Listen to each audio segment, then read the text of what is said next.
Ok, irmãos, então vamos para a nossa 7ª aula, no nosso módulo de análise do livro de Tiago. E na última aula nós encerramos a nossa análise do capítulo número 1 do livro de Tiago. Basicamente, irmãos, nós vimos que o capítulo 1, ele trata basicamente de 2 assuntos. Nós dividimos em 3, certo? Mas, em essência, nós temos 2 assuntos. O tema, o central do capítulo 1, diz respeito à maturidade cristã. Tiago está tentando trabalhar neles, em seus leitores, a sua maturidade, o que é apontado como o objetivo de saber perseverar, certo? É para que nós sejamos perfeitos e completos, em nada deficientes. Então parece que o propósito de Tiago no capítulo 1 é esse, é trabalhar a maturidade cristã. E ele trabalha isso em 2 linhas que são relacionadas. Primeiro, a necessidade de se saber passar pelas provações, no versículo 2, certo?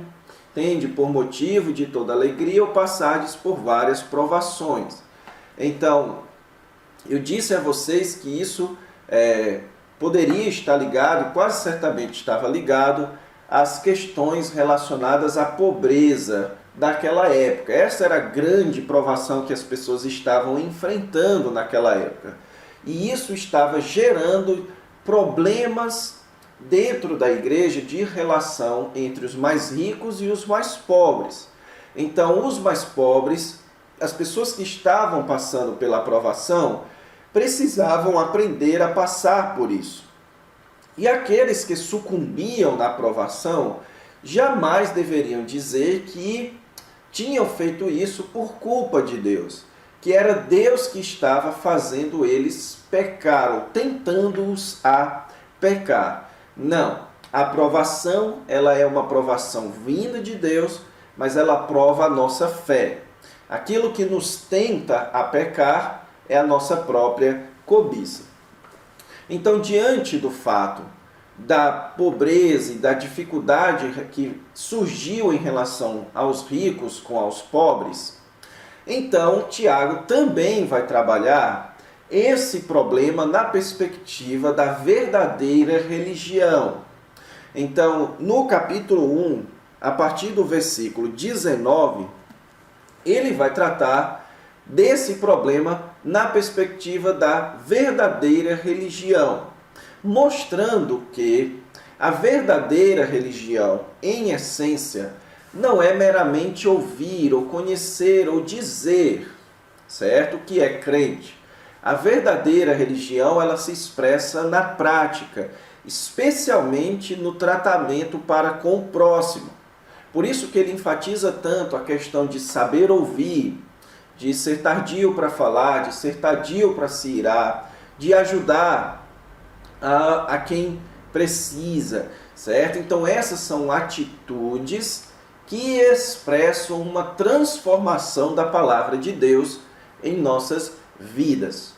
Então, o capítulo 1, ele em essência nos mostra que o cristão maduro é aquele cristão que sabe enxergar bem as dificuldades, as provações da sua vida, e é aquele que, mesmo diante das provações, continua aplicando a sua religião, continua vivenciando a sua religião, não amando ou não deixando de amar ao próximo, certo? É aquele que mantém a sua fé operante. Então, o capítulo 1 mostra exatamente o nosso tema. O cristão maduro, ele possui uma fé operante, mesmo diante das provações, certo? Então agora, irmãos, nós vamos partir para o capítulo 2, ok? Então no capítulo 2 começa-se uma nova sessão do livro de Tiago, que nós vamos ver agora no nosso esboço da sessão. Então vamos lá. Ok, irmãos, então veja aí na sua tela, nós vamos ver agora o esboço da sessão que nós vamos começar a analisar. Nós já vimos a seção de número 1, que é a saudação, a seção número 2, que fala a respeito da maturidade cristã, e agora a terceira seção, ela vai falar a respeito de construir uma comunidade saudável. Então isso vai do capítulo 2 até o capítulo 5, versículo 18. Então, essa sessão de número 3, irmãos, é a maior sessão do livro de Tiago.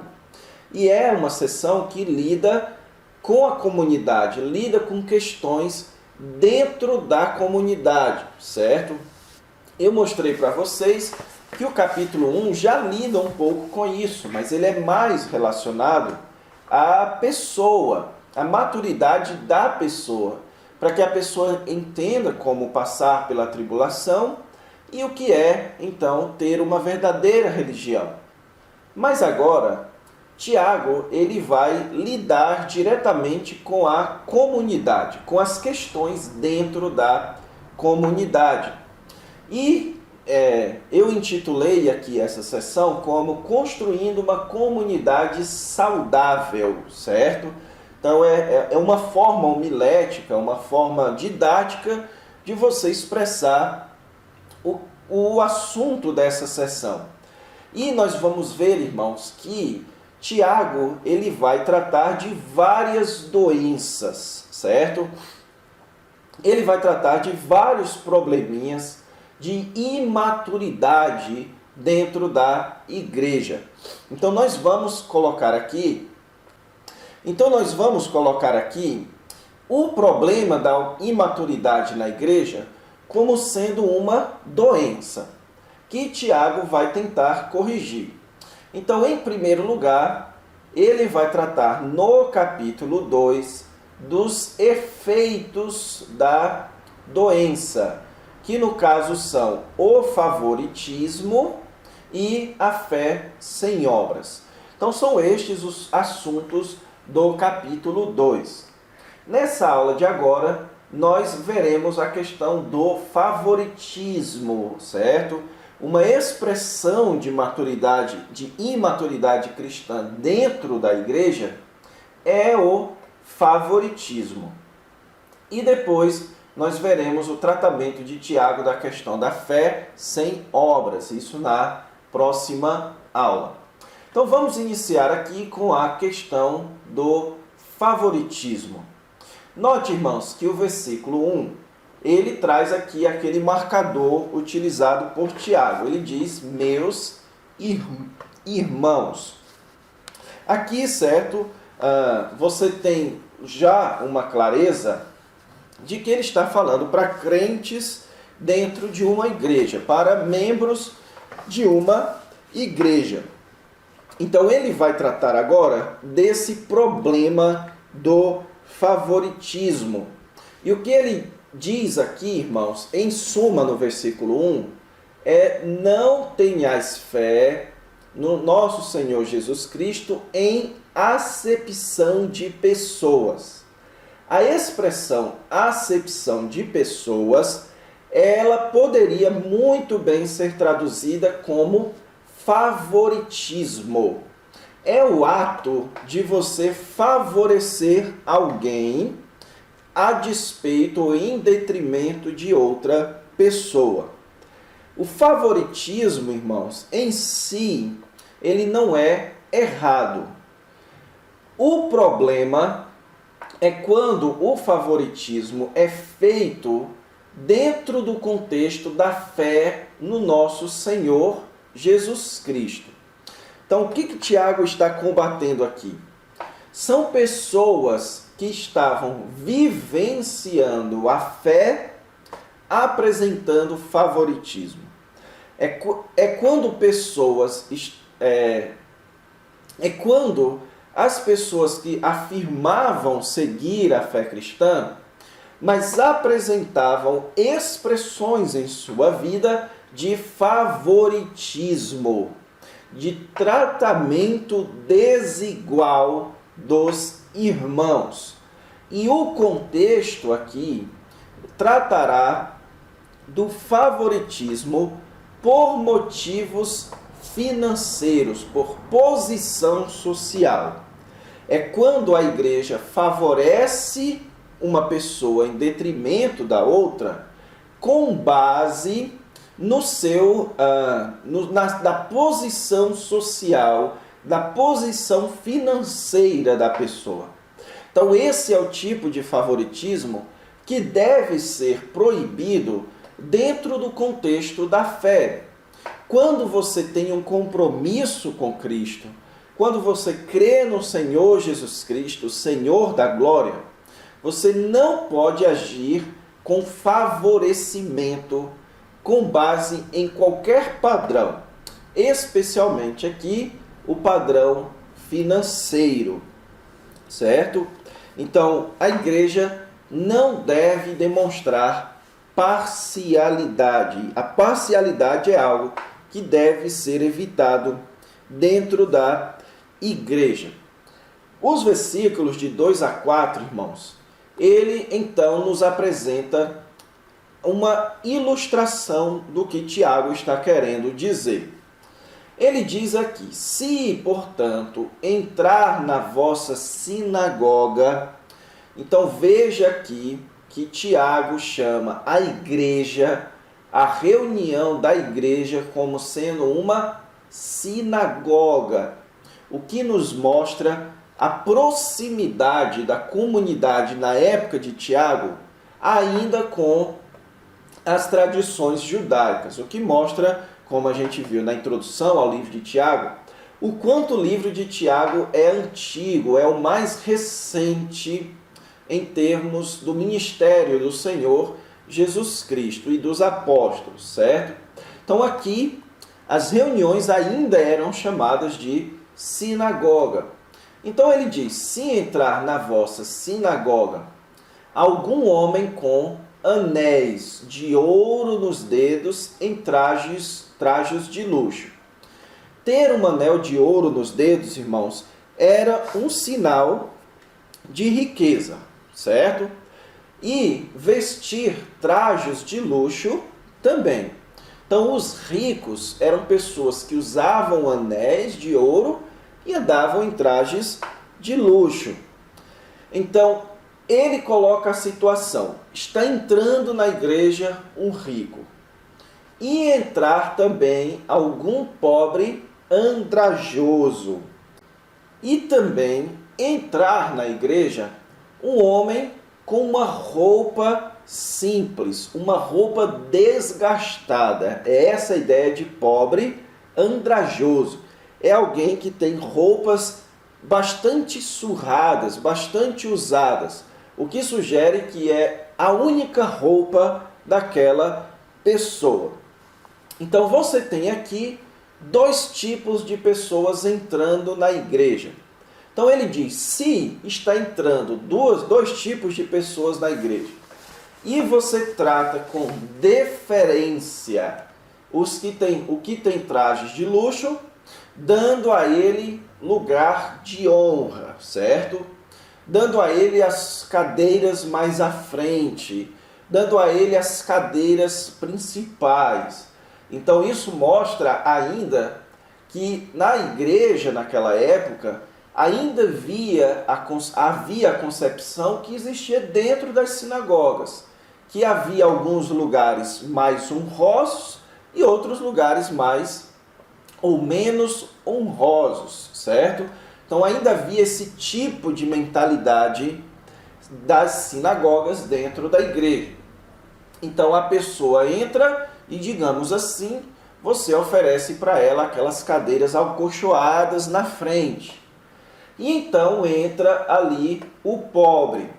E você então diz para o pobre: você fica a pé ou senta aqui abaixo do estrado dos meus pés, ou senta no chão. Então, dar um lugar honroso é dar uma cadeira para a pessoa sentar. E não dar um lugar honroso aqui, no caso, é dizer que a pessoa fique em pé ou então sente no chão. Então ele dá essa ilustração. Se isso acontecer dentro da igreja, versículo 4, não fizestes distinção entre vós mesmos, e não vos tornastes juízes tomados de perversos pensamentos? Então aqui Tiago está condenando esse tipo de postura utilizando duas bases. Em primeiro lugar, que nós estamos fazendo uma distinção entre nós mesmos. Distinção essa que não existe na comunidade do corpo de Cristo.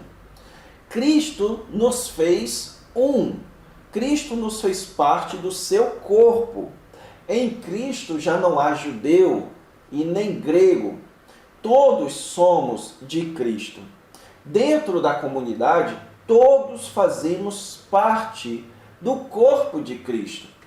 E, obviamente, que existe diferença dentro desse corpo, mas a diferença é de função.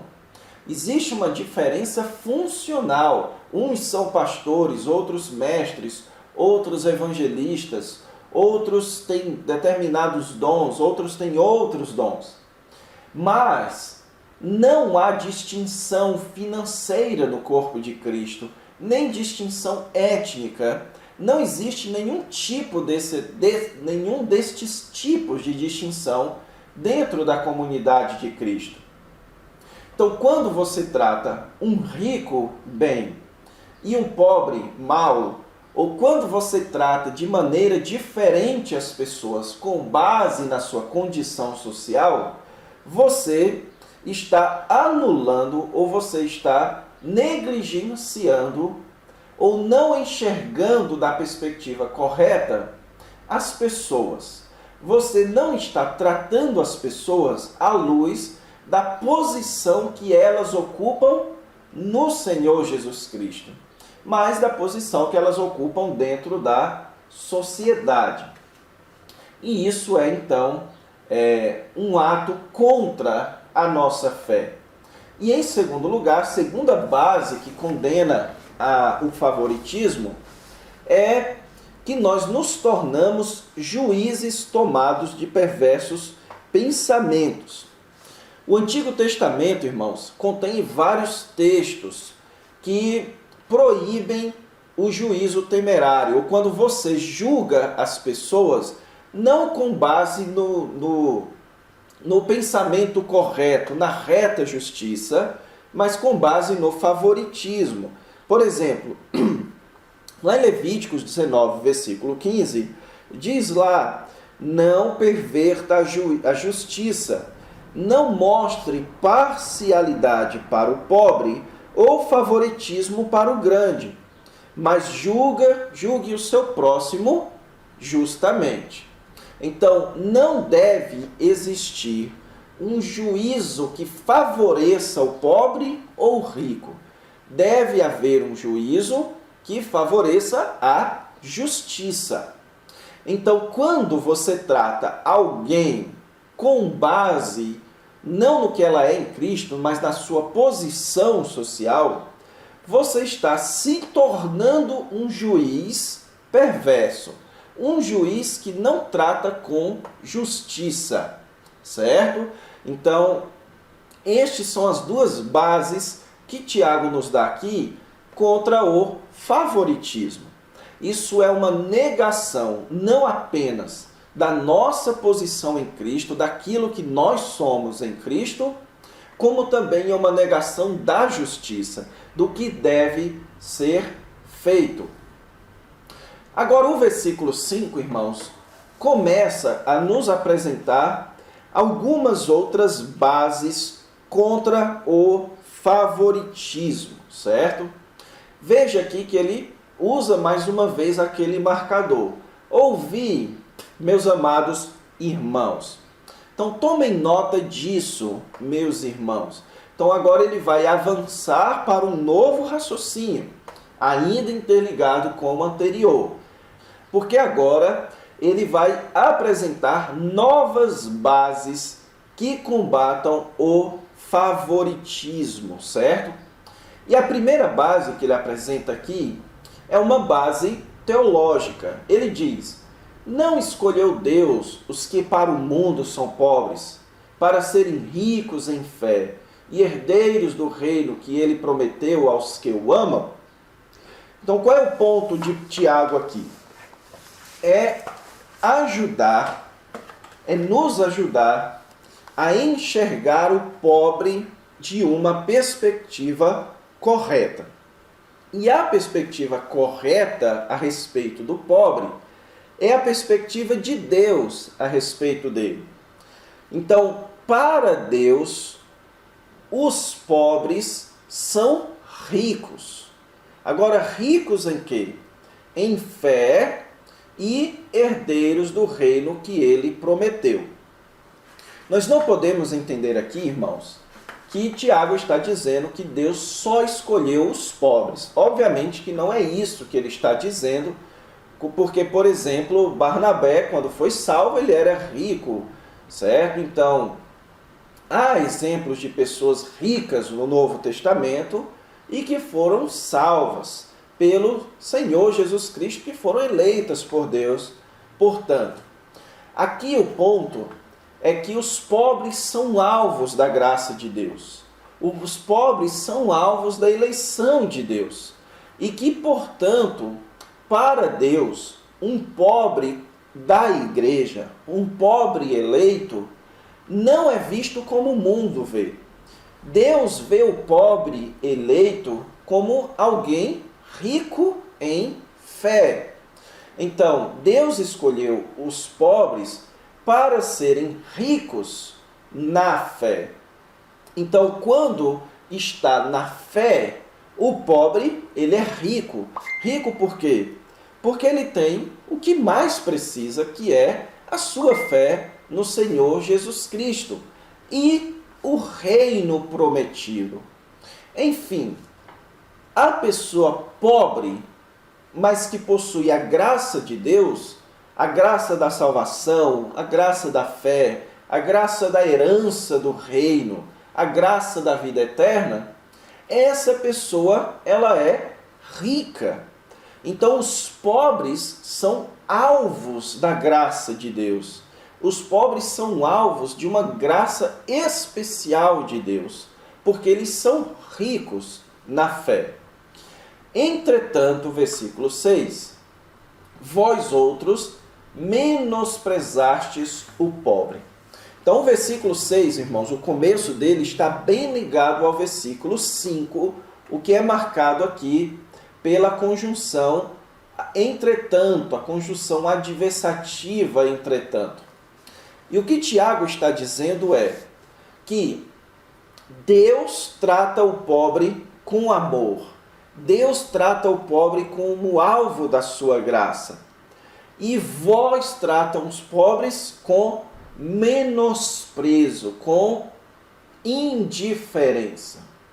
Então, aqui Tiago está mostrando o contraste entre a visão de Deus para com os pobres e a visão que se estava tendo para com os pobres.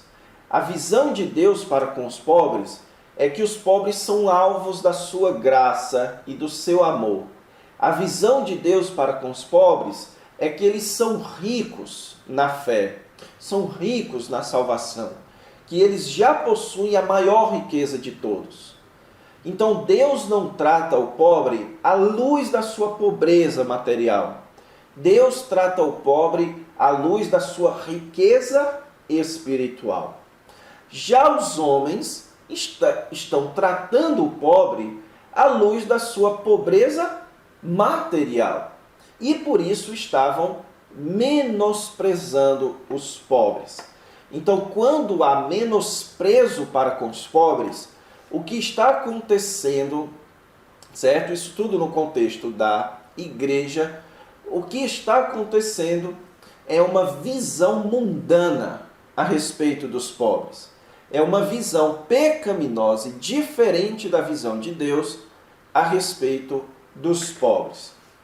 Um outro argumento que Tiago utiliza contra o favoritismo é a incoerência e a tolice de se menosprezar o pobre e favorecer o rico.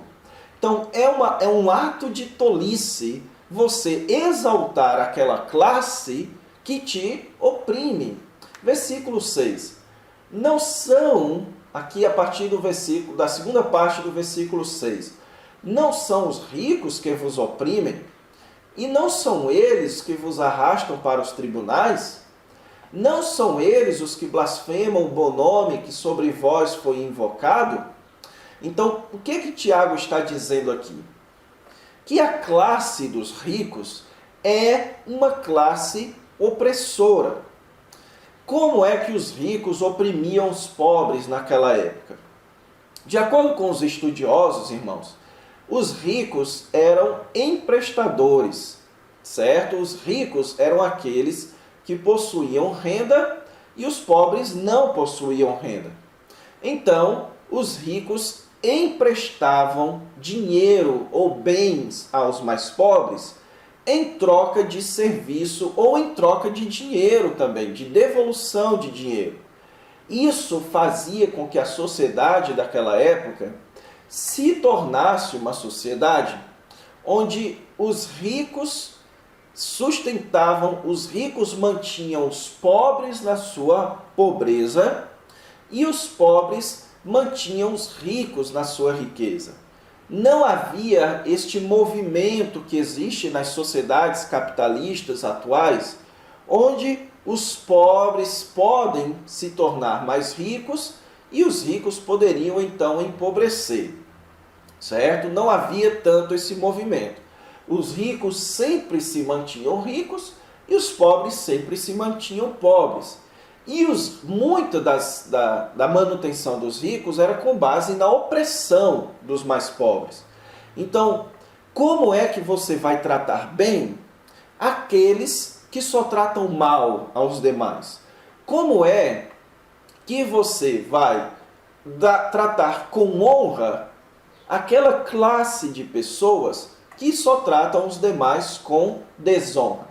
Agora veja, irmãos, aqui Tiago não está utilizando a base do amor cristão. Isso ele vai continuar, isso ele vai utilizar a partir do versículo 8, certo? Aqui ele está utilizando as bases que eles mesmos estavam utilizando.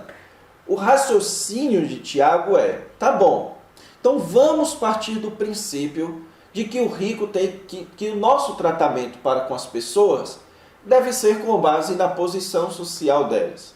Então vamos aceitar isso por enquanto.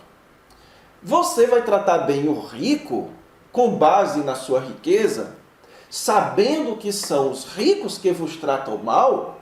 Então você aqui da igreja vai valorizar o rico sabendo que o rico não valoriza você? Então isso é mostrando um ato de tolice. Mas também os ricos eram aqueles que arrastavam as pessoas para os tribunais. Então, quando as pessoas não tinham condições de pagar seus empréstimos, os ricos tinham condições de levá-los aos tribunais, de levá-los às cortes de julgamento, e que expunham as pessoas à vergonha, certo? Ao que é chamado hoje, por exemplo, de SPC, as pessoas ficavam em uma posição social bastante complicada. Então eram os ricos que acabavam com as vidas dos mais pobres. Então como você vai valorizar alguém assim mais do que aos mais pobres? E versículo 7. Não são eles os que blasfemam o bom nome que sobre vós foi invocado? Então não são os ricos que insultam o Senhor Jesus Cristo? Não é a classe dos ricos, a classe que mais blasfema contra o Senhor Jesus Cristo, que mais fala mal da fé de vocês, que mais oprime a fé de vocês? Então, o que Tiago está dizendo aqui, irmãos, é que eles estavam preferindo menosprezar os pobres e exaltar a classe que os oprimia. E isso é um ato de tolice. Você não pode alimentar o leão que depois vai te engolir, certo? Você não pode alimentar o animal que depois vai vir te atacar. Isso é um ato de tolice. Você menospreza o pobre e valoriza o rico que depois vai oprimir você. Então, o Tiago ele vai avançar agora para mais um argumento, que é o argumento da lei, o argumento ético. E o argumento ético de Tiago aqui, irmãos, versículo 8, 9 e também dos versículos 10 ao 13, nós vamos deixar para a nossa próxima aula, ok? Então vamos fazer como a gente fez anteriormente, para não se esticar muito. Nós vamos deixar essa parte aqui para a próxima aula, certo? E veremos já junto com a partir do versículo 14, ok? Então, na próxima aula a gente recapitula o que tem visto até aqui, analisa o finalzinho desse texto e passa então para a análise da questão da fé e obras. Então, fiquem com Deus, até a próxima aula.